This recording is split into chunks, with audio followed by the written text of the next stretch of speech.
नमस्कार दोस्तों, स्वागत है आपका हमारी एपीएस क्लासेस में। चैनल पर नए हैं तो चैनल को सब्सक्राइब, शेयर, कमेंट, लाइक अवश्य करें।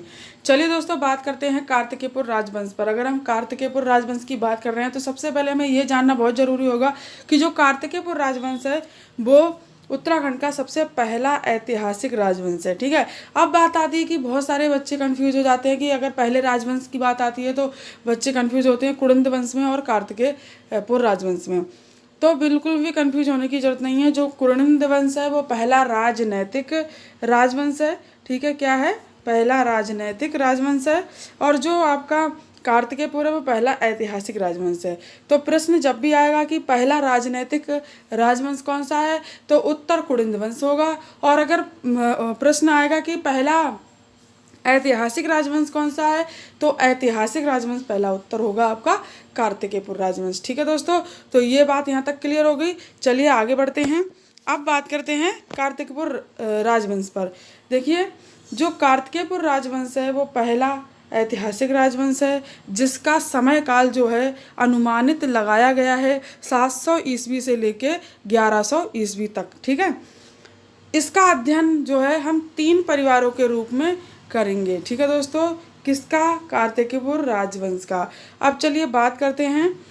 सबसे पहला परिवार होगा जो प्रथम परिवार के रूप में, जो कि बसंत देव या फिर उर्फ मसंत देव, इनके राजवंश के बारे में बात करेंगे। इनके परिवार, इनके खानदान, इनके जो राजा थे उन सब के बारे में बात करेंगे। ठीक है, दूसरा द्वितीय परिवार निम्बर देव का परिवार, जो निम्बर देव का राजवंश है, उनमें जो उनके पोता फिर परपोता जो राजा बेटे, उनके बेटे पूरे खानदान के बारे में बात करेंगे, पीढ़ी दर पीढ़ी दर पीढ़ी।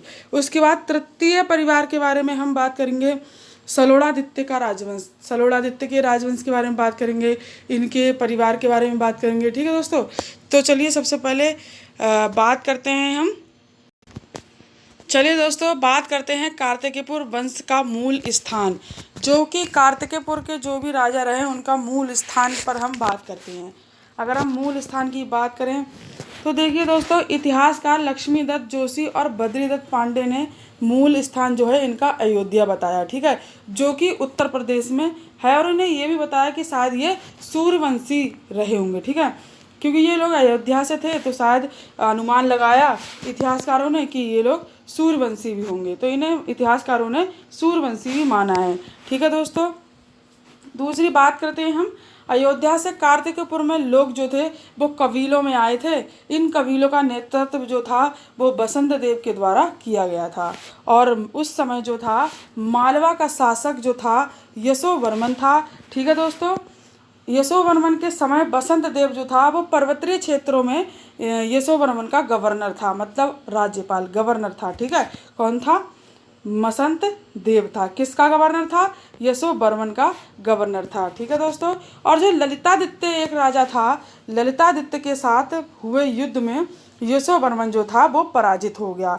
ठीक है, अच्छी खासी कहानी चल रही थी और फिर आए बीच में ललितादित्य और उन्होंने आक्रमण किया और यशोवर्मन को परास्त कर दिया और वो हार गए। ठीक है, अब क्या था, जब यशोवर्मन हार गए, यशोवर्मन पराजित हो गए, तो बसंत देव ने अपने आप को क्या कर लिया? स्वतंत्र कर लिया। ठीक है दोस्तों, और तो ये हो गए स्वतंत्र।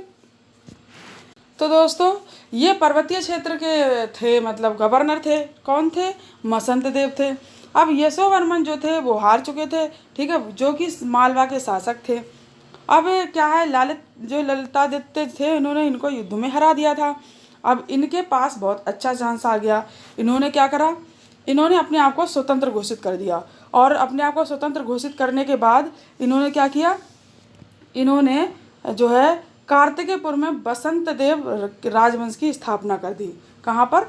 कार्तिकेयपुर में बसंत देव की स्थापना कर दी। ठीक है, जो कि जोशीमठ और चमोली उसका स्थान माना जाता है। ठीक है, कुछ लोगों का कहना है कि कार्तिकेयपुर जो है वो रुद्रप्रयाग भी हो सकता है। कुछ निश्चित नहीं है कि वो क्या है। कुछ इतिहासकारों का मानना है कि कार्तिकेयपुर मतलब जोशीमठ, चमोली, कुछ इतिहासकारों का मानना है कि शायद वो रुद्रप्रयाग का क्षेत्र होगा, लेकिन कुछ निश्चित नहीं है कि वो कौन सा वाला क्षेत्र होगा। ठीक है, तो चलिए दोस्तों आगे बढ़ते हैं, बात करते हैं। तो दोस्तों देखिए, जो कार्तिकेय साम्राज्य का इष्ट देवता था उनका कार्तिकेय स्वामी। ठीक है, कौन थे? कार्तिकेयपुर राजवंश के लोग थे। इनकी जो राजभाषा थी, राजकाजी भाषा, ठीक है, जो राजकाजी भाषा होती है, जो दस्तावेजों में लिखने वाली भाषा होती है, जैसे हमारी इस समय हिंदी है, इस तरह से इनकी जो राजकाजी भाषा थी वो थी इनकी संस्कृत। ठीक है दोस्तों, और जो इनकी लोक भाषा थी बोलचाल वाली वो थी इनकी प्राकृत भाषा। ठीक है दोस्तों, तो ये तो बात थी हमारे कार्तिकेयपुर वंश के मूल स्थान की। चलिए दोस्तों, बात करते हैं कार्तिकेयपुर राजवंश के प्रमाण की। ठीक है, अगर हम ये जानें कि कार्तिकेयपुर राजवंश का प्रमाण कहाँ से मिले हैं, कहाँ से मिले हैं, तो हमें जो है कुछ तथ्यों पर जाना पड़ेगा।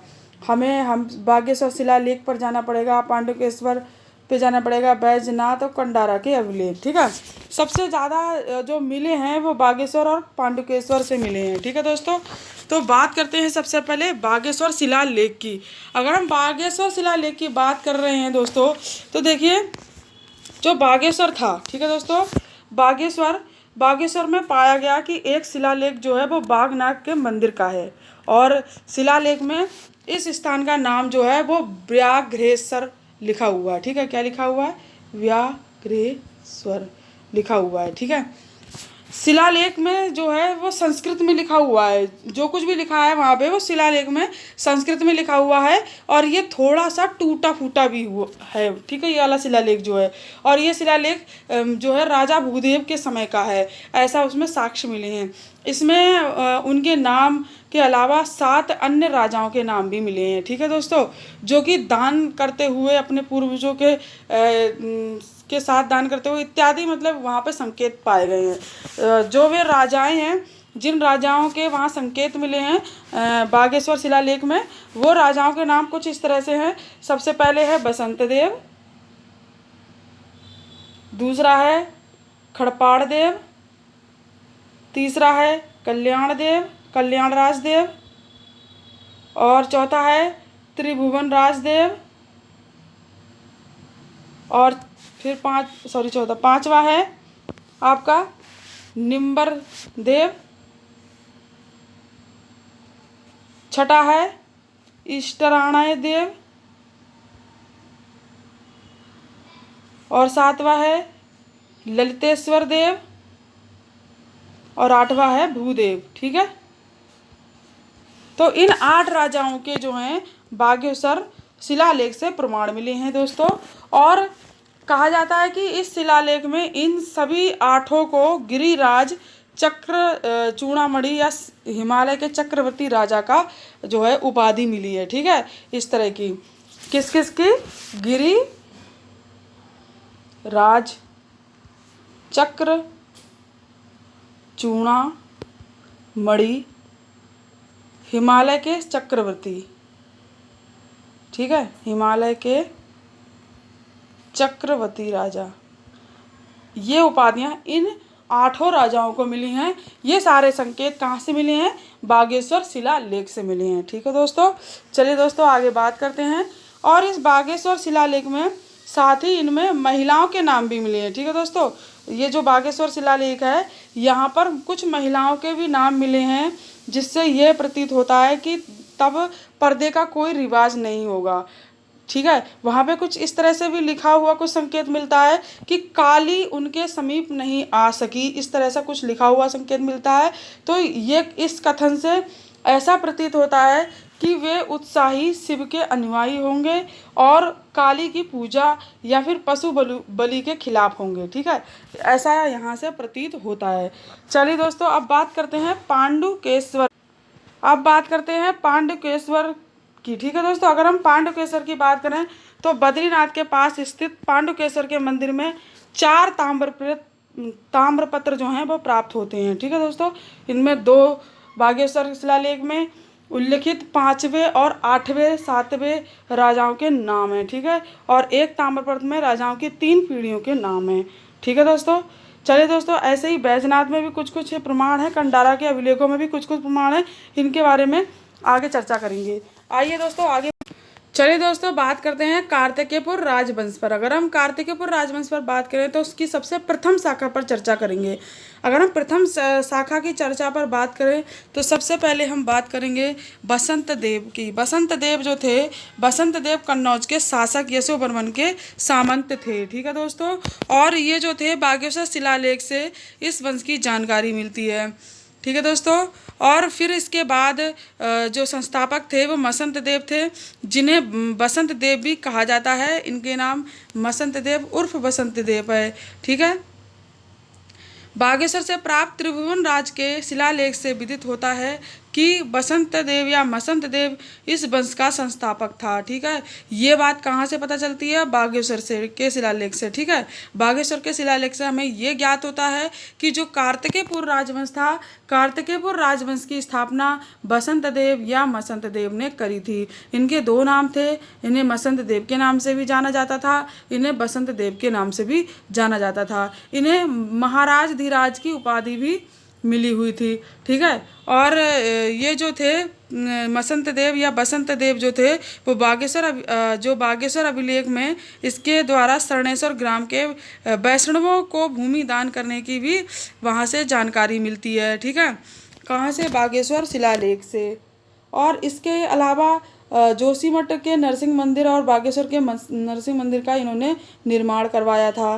ठीक है दोस्तों, कार्तिकेयपुर के जो राजवंश था उनके जो संस्थापक थे बसंत देव, उनकी पत्नी का नाम सज्जनारा बताया गया है। ठीक है दोस्तों, ये कहाँ से मिलता है हमें? बागेश्वर की शिलालेख से हमें मिलता है ये जानकारी। और कल्हड़ द्वारा जो लिखित पुस्तक है राजतरंगिणी, उसके अनुसार ललितादित्य के आक्रमण के समय कार्तिकेयपुर क्षेत्र में बसंत देव का राजवंश था वो पहले से था, शासन था।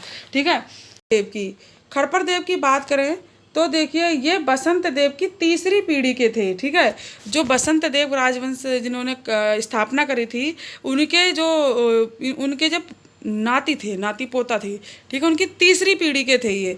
इनका नाम था खड़पर देव। और ऐसा सुना जाता है कि जो दूसरी पीढ़ी के जो राजा थे उनका नाम जो बागेश्वर की शिलालेख है उसमें पढ़ने योग्य नहीं है, मतलब मिट उठ गया है, पढ़ने योग्य नहीं, उससे पढ़ा नहीं जा सकता, समझा नहीं जा सकता। ये तो पता है कि ये दूसरी पीढ़ी का है, पर कौन है, क्या है, कैसा है, उसका अनुमान नहीं लगाया जा सकता। और इनको जो उपाधि प्राप्त हुई थी वो परम भट्टारक महाधिराज की हुई थी। ठीक है दोस्तों, किनको? खड़पर देव को। चलिए दोस्तों आगे बढ़ते हैं। अब बात करते हैं कल्याण राज की। अगर हम कल्याण राज की बात करें तो ये भी बसंत देव के ही खानदान के थे और ये खड़पर देव के पुत्र थे। ठीक है, और इन्हें भी अधिध्वज कहा जाता था, इन्हें अधिध्वज की भी उपाधि प्राप्त थी, इन्हें कल्याण राज को अधिध्वज कहा जाता था। इनकी पत्नी का नाम लद्धा देवी है। ठीक है, ऐसा बागेश्वर शिलालेख में मिला है। और अब बात करते, चलिए दोस्तों बात करें अगर हम त्रिभुवन राज की, तो बसंत देव के समान त्रिभुवन राज ने भी महाराज धीराज, परमेश्वर और भट्टारक की जो परम भट्टारक की उपाधि धारण की थी। ठीक है दोस्तों, इन्होंने ये जो है उपाधियां प्राप्त की थी। ठीक है दोस्तों, आगे अगर हम बात करें तो त्रिभुवन राज ने बागेश्वर मंदिर के लिए भूमि दान करी थी और त्रिभुवन राज ने किरातों अथवा सौका जातियों से संधि करी थी। ठीक है, हमारे राज्य में सौका जातियां और किरात जातियां रहा करती थीं, इनसे त्रिभुवन राज ने क्या करी थी? संधि करी थी। और दोस्तों इसके किरात मित्र के द्वारा गंबिया पिंड देवता को 2.5 द्रोण दान किए जाने का जिक्र भी इस शिलालेख से मिलता है। ठीक है दोस्तों, चलिए दोस्तों आगे बढ़ते हैं। अब बात करते हैं धर्मपाल की। ठीक है, अगर हम धर्मपाल की बात करें तो देखिए दोस्तों, जो धर्मपाल है, धर्मपाल ने आक्रमण किया था। ठीक है दोस्तों, इसके आक्रमण की बात करेंगे। धर्मपाल बंगाल के पाल शासक, जो पाल वंश है, पाल वंश का शासक है। ठीक है दोस्तों, ये क्या था? ये बंगाल के पाल वंश का शासक था। धर्मपाल ने कन्नौज की गद्दी के लिए चल रहे त्रिपक्षीय संघर्ष में भाग लेने वाले पाल शासक धर्मपाल ने उत्तराखंड पर आक्रमण किया था।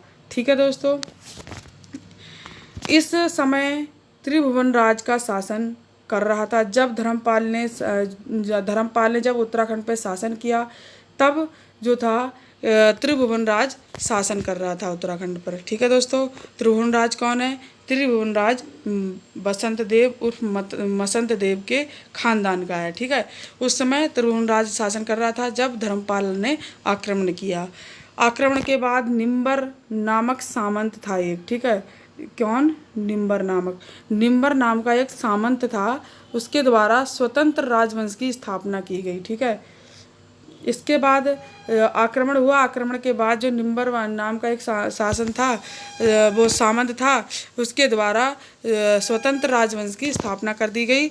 और फिर इसके बाद जो धर्मपाल थे, धर्मपाल के आक्रमण की जानकारी जो है वो नालंदा अभिलेख में मिलती है। ठीक है दोस्तों, प्रश्न बन जाता है कि धर्मपाल के आक्रमण की जो वो है जानकारी वो कहाँ से मिलती है? तो धर्मपाल के आक्रमण की जानकारी जो है वो नालंदा अभिलेख से मिलती है। ठीक है दोस्तों, चलिए दोस्तों आगे बढ़ते हैं।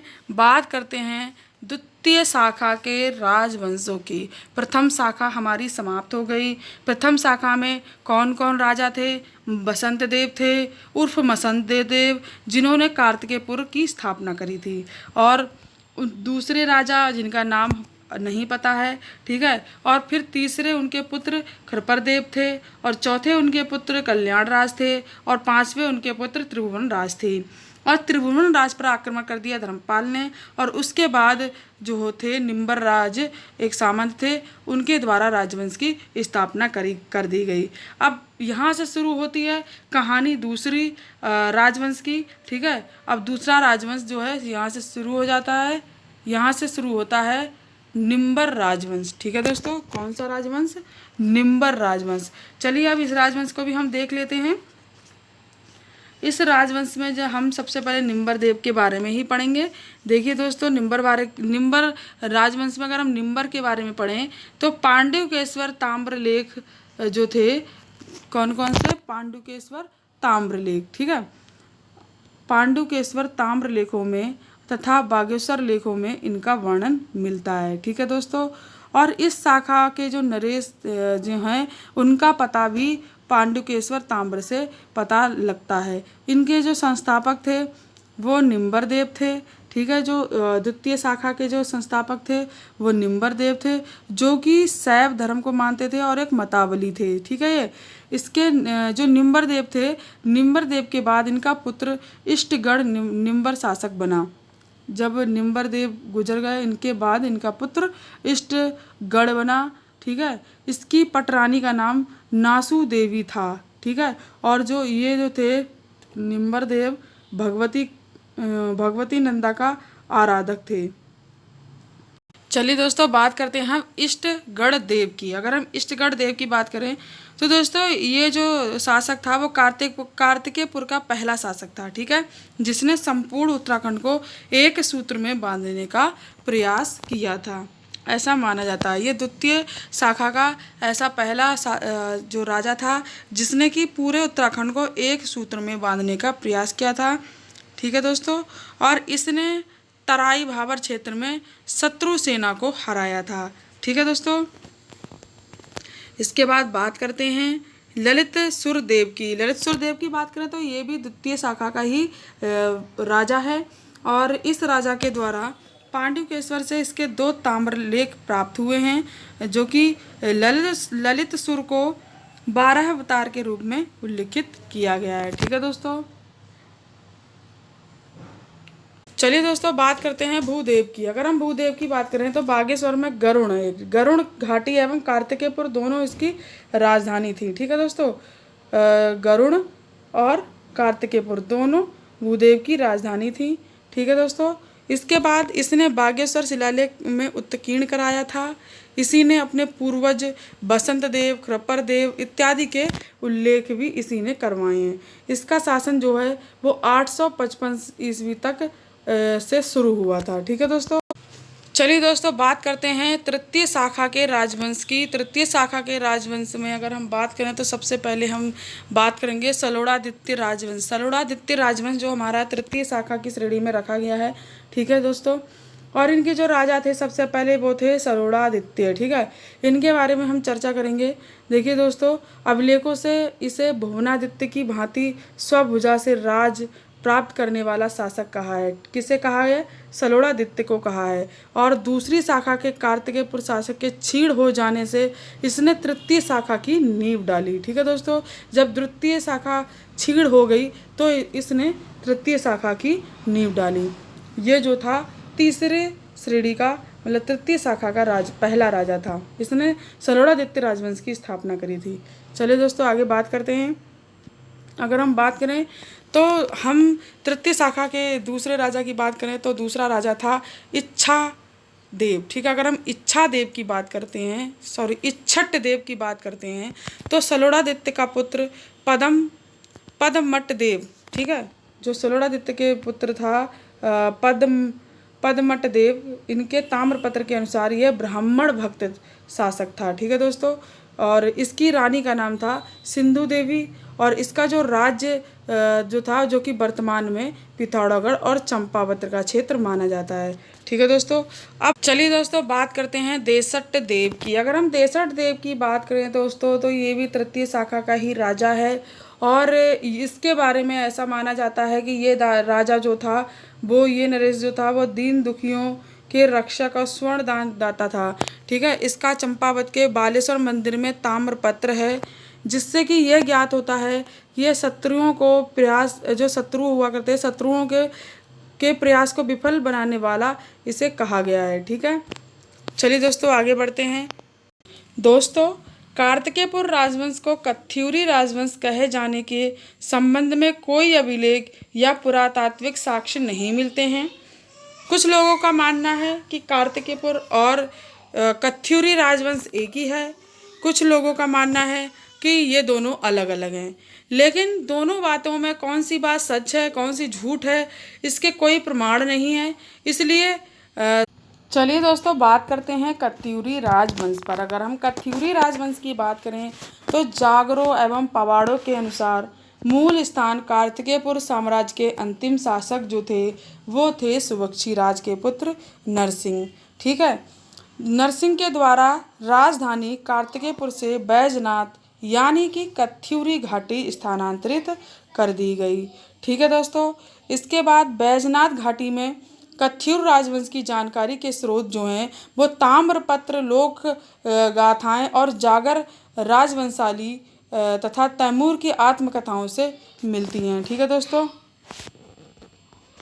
इसके बाद बात करें तो राजधानी जो थी इनकी जो इस वंश की जो राजधानी थी वो बैजनाथ या रणचूला कोट थी। ठीक है दोस्तों, कहाँ थी?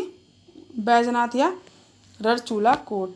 बैजनाथ के राजवंश को कत्यूर कहे जाने के संबंध में एकमात्र साक्ष्य मिलता है जो कि है आपका जतवाल देव।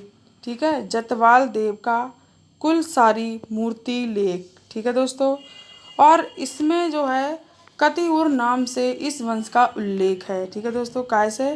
कतिउर नाम से इसका उल्लेख है। जागरों में इस वंश को जो है कंथापुरी राजवंश कहा गया है। यह कहना बहुत मुश्किल होगा कि समय काल क्या था, किंतु कत्यूरी राजाओं के जो थे वो कुछ शाखाओं में बट। चलिए दोस्तों बात करते हैं कत्यूरी की शाखाओं की। अगर हम कत्यूरी की शाखाओं की बात करें तो ये कत्यूरी राजवंश जो था वो कुछ शाखाओं में बटा हुआ था। ठीक है, इसकी बैजनाथ शाखा थी, अस्कोट शाखा थी, डोटी शाखा, उक्कू शाखा, पाली शाखा, मरलाल शाखा, रजवार शाखा। ठीक है दोस्तों, इसके अलावा कैंट्यूरा शाखा और रिगवाड़ी रावत शाखा, हड़कोला नेगी शाखा, सुई के कत्यूर और खगमरा के कत्यूर और आपकी सीरा के मल्ल, दानपुर के दानू इत्यादि शाखाओं में ये कत्यूरी राजवंश जो था वो बटा हुआ था। ठीक है, चलिए दोस्तों बात करते हैं बैजनाथ शाखा की। बैजनाथ शाखा की बात करें तो बैजनाथ मूर्ति लेख में इस लेखक शाखा के लखनपाल, इंद्रपाल, त्रिभुवनपाल नामक शासकों के नाम उल्लिखित हैं। ठीक है दोस्तों, इसके बाद बात करें तो E.T. एटकिंसन ने हिमालयन गजेटियर में इस वंश के संबंध में 40 अभिलेखों का जिक्र किया है। ठीक है दोस्तों, कितने? 40। इसके बाद बात करें तो प्रचलित जागरों के अनुसार त्रिभुवनपाल के बाद इस वंश के शासक वामनपाल, अगपरदेव और इजकथदेव थे। ठीक है दोस्तों, कौन कौन थे? त्रिभुवनपाल, वामनपाल, अगपरदेव, इजकथदेव। ठीक है दोस्तों, ये जो थे इसके प्रमुख शासक थे। ठीक है दोस्तों, कौन थे? प्रमुख शासक थे। चलिए बात करते हैं प्रचलित जागरों के अनुसार। अगर आप प्रचलित जागरों के अनुसार बात करें तो सबसे पहले बात करेंगे उदयपाल की। देखिए दोस्तों, उदयपाल जो थे बैजनाथ के खंडित अभिलेख से ये ज्ञात हुआ कि इसने यहाँ एक मंदिर का निर्माण करवाया था। ठीक है, और इसके बाद अनंतपाल देव द्वाराहाट के कलिंगा देवी की मूर्ति पर अनंतपाल देव का 1122 ईस्वी का लेख प्राप्त हुआ है। ठीक है दोस्तों, इसके बाद बात करें साधुरवर देव की, तो साधुरवर देव के अनुसार इसके गद्दी पर बैठने की तिथि जो थी वो 1184 थी, और डबराल के अनुसार इसने 1184 से 1191 तक शासन किया। इसके समय में ही अशोक चल का आक्रमण हुआ था। ठीक है दोस्तों, किसके समय अशोक चल का आक्रमण हुआ? साधुवर देव के समय हुआ। ठीक है, चलिए आगे। तो दोस्तों आज बस इतना ही, कल मिलेंगे अगले टॉपिक के साथ। अगले टॉपिक में पढ़ाएंगे अशोक चल, क्योंकि अशोक चल ने आक्रमण किया। अब अशोक चल के शासन के बारे में पढ़ेंगे। वीडियो पसंद आई हो तो वीडियो को लाइक, सब्सक्राइब, चैनल को और शेयर, कमेंट अवश्य करें।